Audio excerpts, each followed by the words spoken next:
Carta de Paulo aos Gálatas, capítulo 1. Eu, Paulo, com meus companheiros na fé, envio saudações às igrejas da Galácia.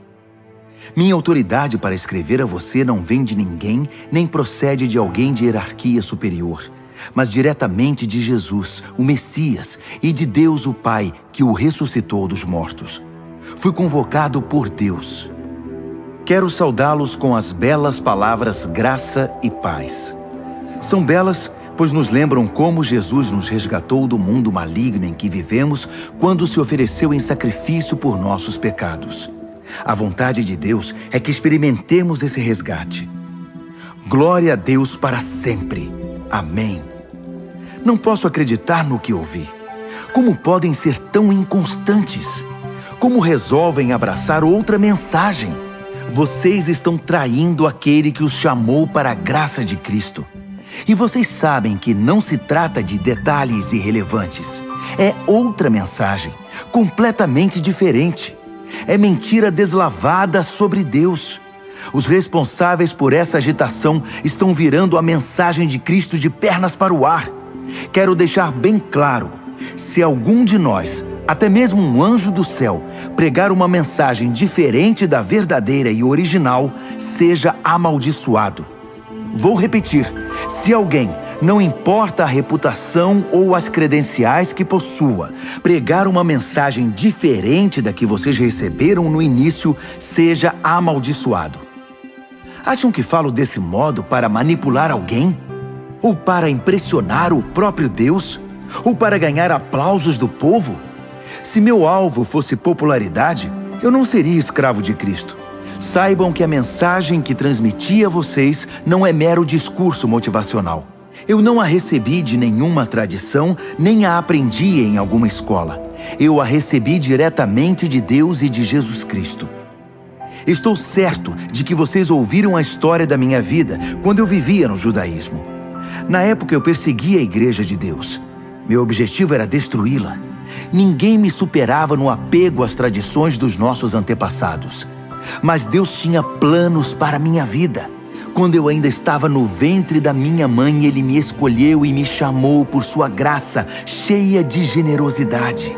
Por sua intervenção, revelou seu Filho a mim para que eu o anunciasse aos outros povos, os que não são judeus. Logo depois desse meu chamado, fui para a Arábia. Não consultei ninguém e não fui a Jerusalém me aconselhar com os que já eram apóstolos. Mais tarde, voltei a Damasco. 3 anos depois, fui a Jerusalém para conhecer Pedro e saber mais sobre a fé. Foram apenas 15 dias, mas que dias aqueles! Com exceção de Tiago, irmão do Senhor, não vi nenhum outro apóstolo. Diante de Deus, estou falando a pura verdade. Então comecei meu ministério nas regiões da Síria e da Cilícia. Mesmo depois de todo aquele tempo, eu ainda não era conhecido nas igrejas cristãs da Judéia. O que sabiam de mim era apenas isto: aquele homem que antes nos perseguia, agora está pregando a mesma mensagem que tentou destruir. E como eles agradeceram a Deus e o adoraram por minha causa.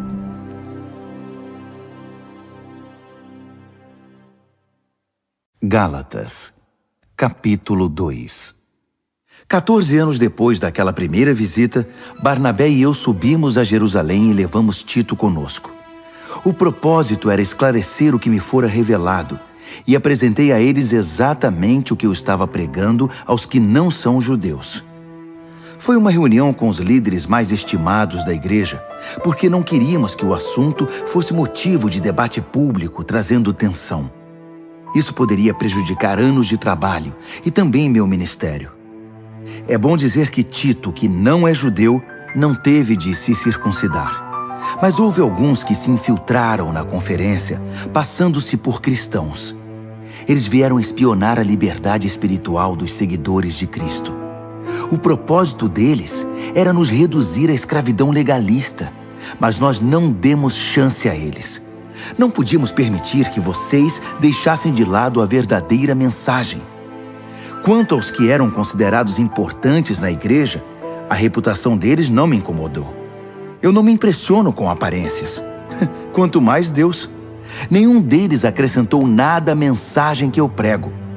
Logo ficou evidente que Deus me havia confiado a tarefa de pregar aos não-judeus a mesma mensagem pregada por Pedro aos judeus. Reconhecendo que Deus tinha me chamado, Tiago, Pedro e João, colunas da igreja, receberam a mim e a Barnabé e nos designaram para o ministério aos demais povos. E eles continuavam alcançando os judeus.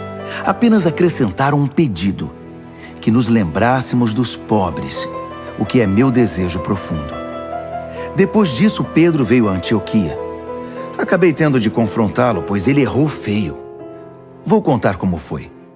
Antes que algumas pessoas da parte de Tiago chegassem à cidade, Pedro comia normalmente com os que não eram judeus.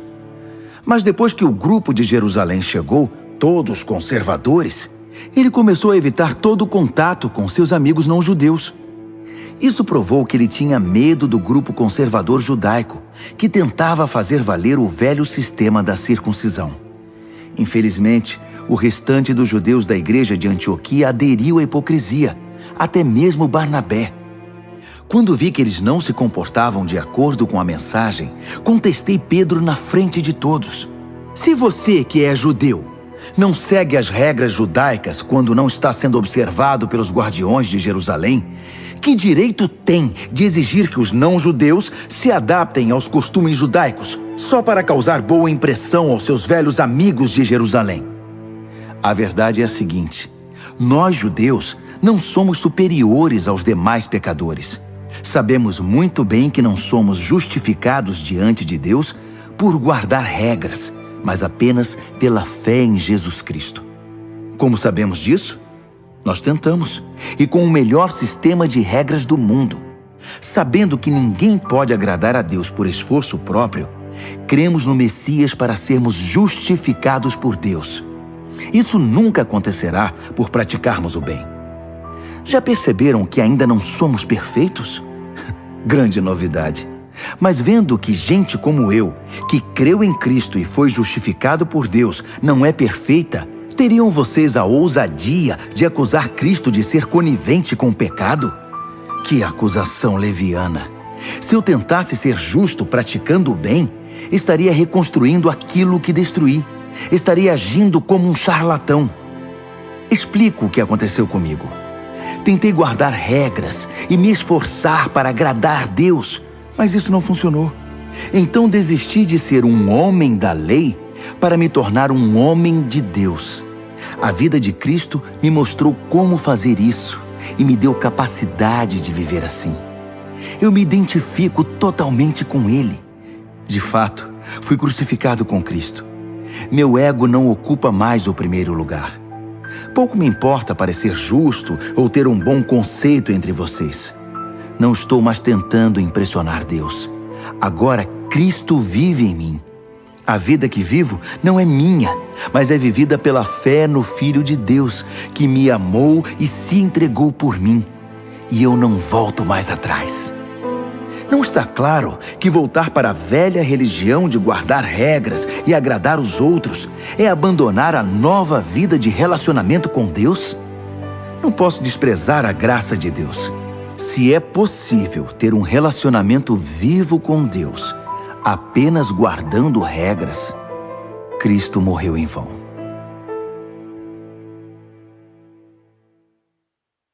Gálatas, capítulo 3. Meus queridos Gálatas, vocês ficaram malucos. Alguém os enfeitiçou? Perderam o juízo? Algo muito estranho aconteceu, pois é óbvio que Jesus crucificado não está mais no centro da vida de vocês. E vejam que o seu sacrifício na cruz foi apresentado a vocês com muita clareza. Permitam-me perguntar: como começou a nova vida de vocês? Foi resultado do esforço para agradar a Deus? Ou foi por terem aceitado a mensagem de Deus? Pretendem continuar com essa loucura? É preciso perder o juízo para pensar que é possível completar por esforço próprio aquilo que foi iniciado por Deus. Se vocês não foram capazes o bastante para começar a obra de Deus, acham que podem aperfeiçoá-la? Será que tudo o que sofreram foi inútil? Cuidado! vocês podem perder tudo o que alcançaram. Respondam-me, será que Deus, que os presenteia com sua presença, com seu Espírito Santo, que realizou em vocês o que jamais conseguiriam fazer por esforço próprio, fez tudo isso por causa do esforço de vocês ou porque vocês confiaram a Ele esse trabalho? O que acontece com vocês não é diferente do que ocorreu com Abraão.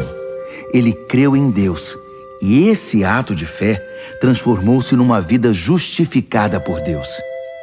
Não é óbvio que quem deposita confiança em Cristo, mas não na lei, é como Abraão, filho da fé? Está previsto nas Escrituras que Deus justificaria os não-judeus pela fé.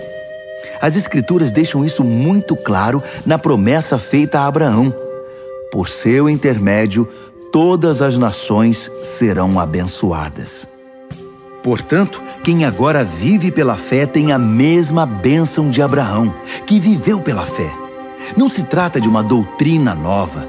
É antiga e mostra que todo o que tentar viver a justiça por esforço próprio, independentemente de Deus, está destinado ao fracasso.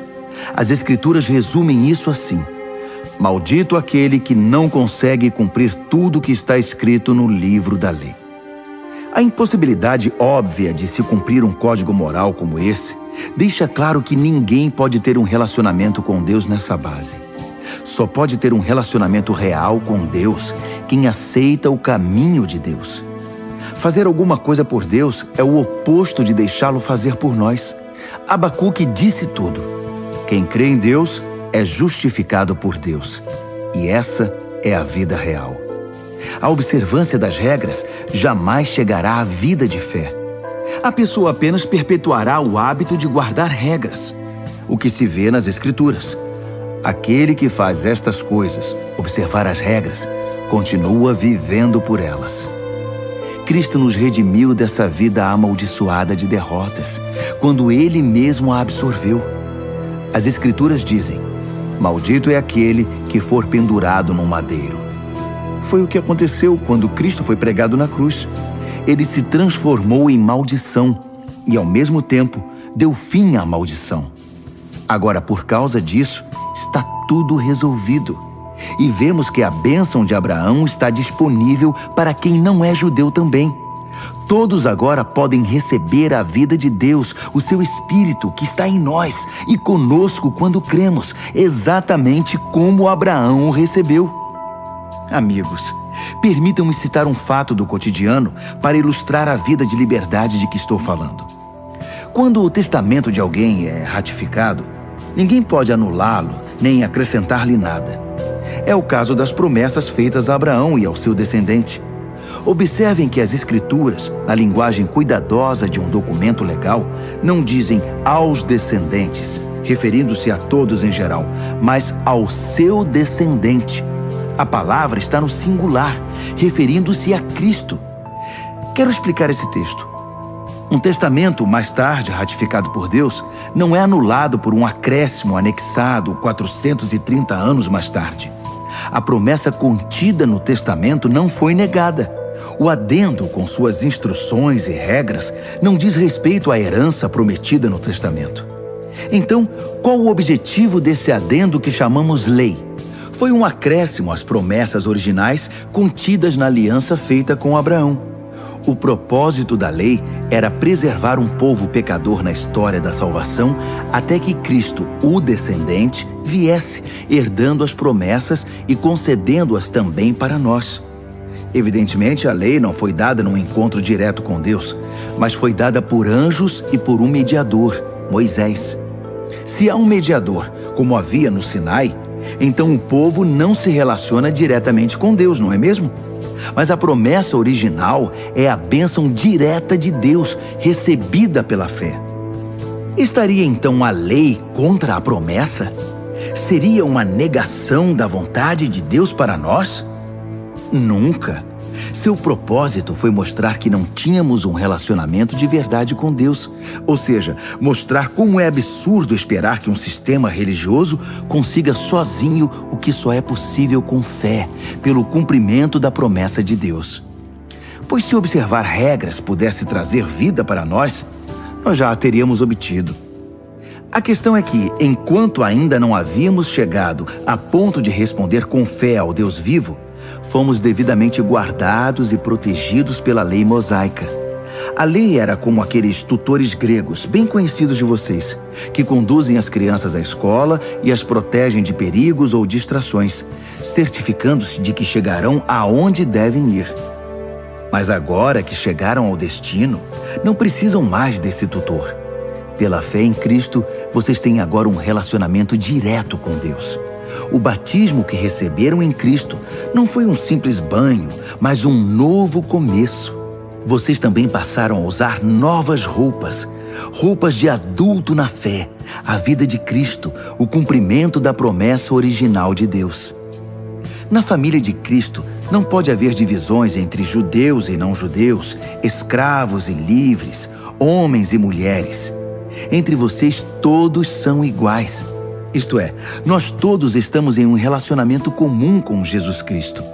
Agora que são a família de Cristo, vocês são também os famosos descendentes de Abraão, herdeiros de acordo com as promessas da aliança.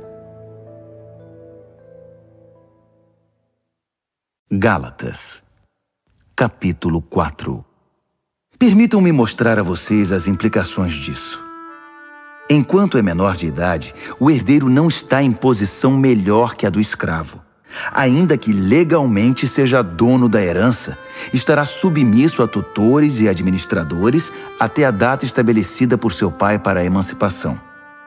Assim acontece conosco. Como escravos, dependíamos dos dominadores deste mundo, sem autoridade sobre a própria vida, pois ainda não havíamos sido emancipados. Mas quando chegou o tempo estabelecido, Deus enviou-nos seu Filho, nascido de uma mulher, sob as condições da lei, para redimir os que estavam sob o domínio da lei. Assim fomos libertados para sermos filhos que têm direito à herança. Uma vez que fomos adotados como filhos, Deus enviou o Espírito do seu Filho ao nosso coração, o que nos dá o privilégio de chamá-lo Papai. Essa intimidade com Deus é para vocês que são filhos, não para escravos, e como filhos, são também herdeiros com pleno acesso à herança. Antes de conhecerem Deus pessoalmente, vocês eram escravos dos deuses, que nem deuses são. Mas agora que conhecem o Deus verdadeiro, ou melhor, agora que Deus conhece vocês, como podem se sujeitar novamente a esses pretensos poderes? É como temer o bicho-papão. E não é isso que vocês fazem quando observam tradições e superstições associados a datas e festas especiais? Será que foi em vão tudo o que fiz por vocês? Meus queridos, gostaria muito que se pusessem em meu lugar. Afinal, foi o que fiz quando estive com vocês. Como vocês foram sensíveis e gentis. Em nada me prejudicaram. Quando preguei para vocês pela primeira vez, estava doente e nem pude prosseguir jornada. Sei que não é fácil receber um hóspede doente, mas vocês me trataram tão bem como se eu fosse um anjo de Deus, ou como se estivessem recebendo o próprio Jesus. O que aconteceu com toda aquela alegria? Sei que vocês teriam me dado os próprios olhos se fosse preciso. Tal era o carinho com que cuidaram de mim. E agora, de uma hora para outra, parece que virei inimigo de vocês? Foi só por dizer a verdade? Não posso acreditar. Os pregadores de heresias tentam agradá-los de todo jeito. É pura bajulação. Eles querem acabar com a liberdade que a graça de Deus dá a vocês. O objetivo deles é fazê-los dependentes da aprovação e da orientação que pretendem dar. Querem apenas se sentir importantes. É muito bom que vocês sempre façam o bem, mesmo quando não estou por perto. Por que mudar de atitude para comigo quando estou longe? Querem saber como me sinto agora, até que a vida de Cristo seja uma realidade na vida de vocês? Como a mãe em dores de parto. Como eu queria estar com vocês. Eu nem falaria nesse tom tão severo, abrindo o coração. E vocês que são viciados na lei, já deram pelo menos uma olhada no que ela diz? Abraão teve 2 filhos, um da escrava e outro da livre. O filho da escrava nasceu por uma iniciativa humana. O filho da livre nasceu pela promessa de Deus. A ilustração é clara. As duas histórias mostram dois modos de relacionamento com Deus. A primeira fala do Monte Sinai, na Arábia. Representa o que acontece em Jerusalém, uma vida escrava que produz escravos como descendentes. É o caminho de Agar. A segunda fala da Jerusalém invisível, uma Jerusalém livre, nossa mãe. É o caminho de Sara. Lembrem-se do que Isaías escreveu. Alegre-se, ó estéril, você que nunca teve um filho. Exulte e cante, você que nunca sofreu as dores do parto. Porque são mais os filhos da abandonada do que os filhos da mulher casada. Não está claro, meus queridos, que como Isaque, vocês são filhos da promessa? Nos tempos passados, Ismael, o filho nascido por iniciativa humana, perseguiu Isaque, o filho da promessa pelo Espírito. Não é o que vemos agora? A perseguição promovida pelos hereges de Jerusalém segue o modelo antigo. Há um texto nas Escrituras que nos diz o que fazer. Expulse a escrava e seu filho, pois o filho escravo não será herdeiro com o filho livre. Não somos filhos da escravidão, mas sim da liberdade que vem do Espírito. Gálatas, capítulo 5. Cristo nos libertou para viver uma vida livre. Permaneçam nessa liberdade. Nunca mais aceitem sujeitar-se a nenhum tipo de escravidão. Quero enfatizar o seguinte: no momento em que vocês se submetem à circuncisão ou a qualquer outro sistema de regras, o dom da liberdade que Cristo conquistou com sofrimento acaba desperdiçado. Repito, quem aceita o sistema da circuncisão troca a maravilhosa vida de liberdade em Cristo pelas obrigações da vida de escravo da lei. Creio que o que está acontecendo não era a intenção de vocês. Quem escolhe viver de acordo com seus planos religiosos, tentando ser justo, se desliga de Cristo e está fora da graça. Mas nós vivemos a expectativa de um relacionamento com o Espírito que satisfaz. Em Cristo, nem nossa religião mais criteriosa, nem a indiferença quanto a obrigações religiosas significam alguma coisa. O que importa é algo mais íntimo. A fé expressa em amor. Vocês estavam correndo muito bem. Quem os convenceu a se desviar do caminho da obediência? Por certo, não foi aquele que os convocou para a corrida. Por favor, não pensem que isso é insignificante. Basta um pouquinho de fermento para levedar uma grande quantidade de massa de pão. Lá no fundo, o Senhor me deu a certeza de que vocês não vão desistir. Mas aquele que está perturbando vocês, seja quem for, enfrentará o juízo divino.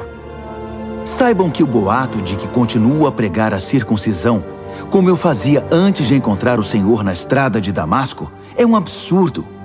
Por que então eu ainda seria perseguido? Se eu pregasse a velha mensagem, ninguém ficaria ofendido. Omitir a cruz diluiria tanto a mensagem que ninguém se importaria.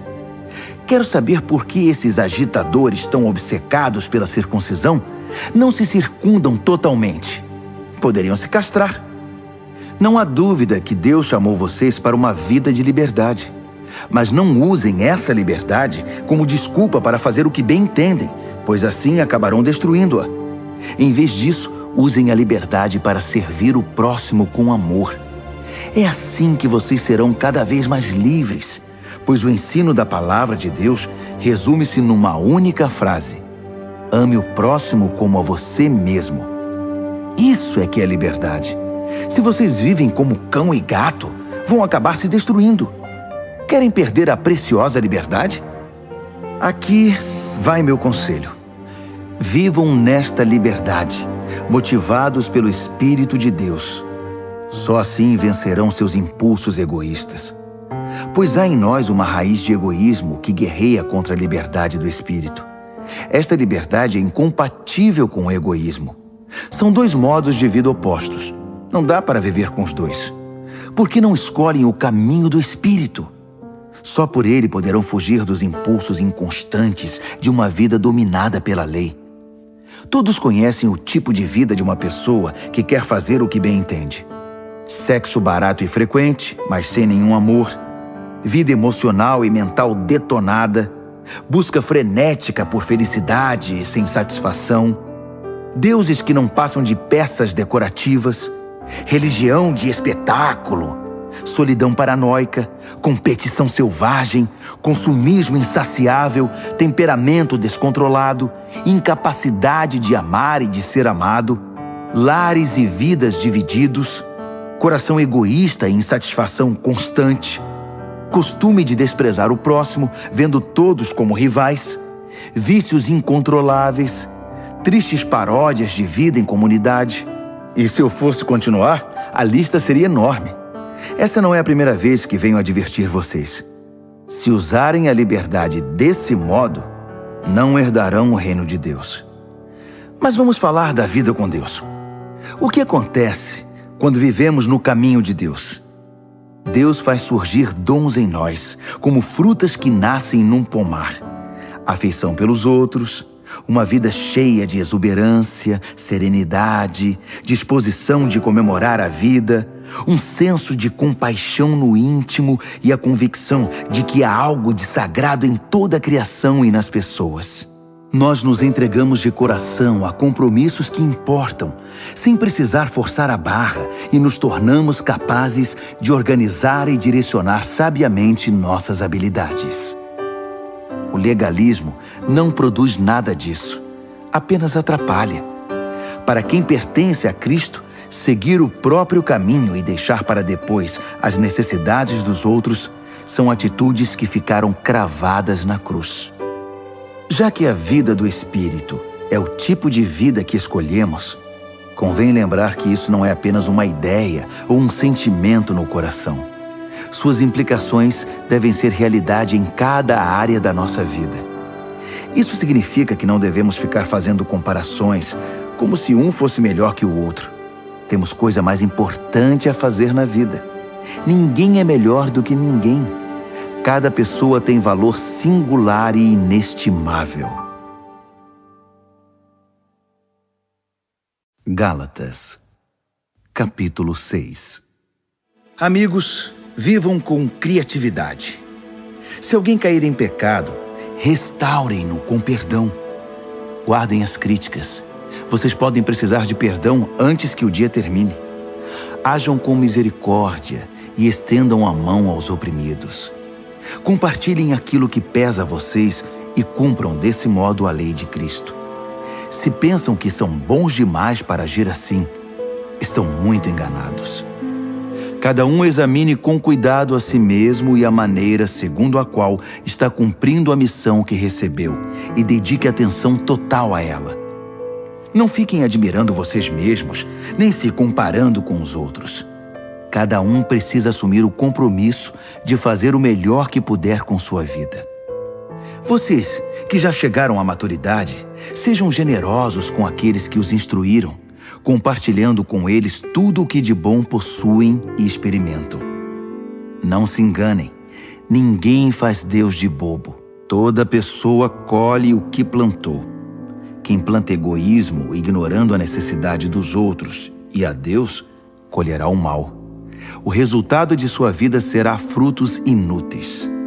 Mas aquele que planta conforme Deus, permitindo que o Espírito faça a obra de crescimento nele, terá uma colheita de verdadeira vida, vida eterna. Portanto, não se cansem de fazer o bem.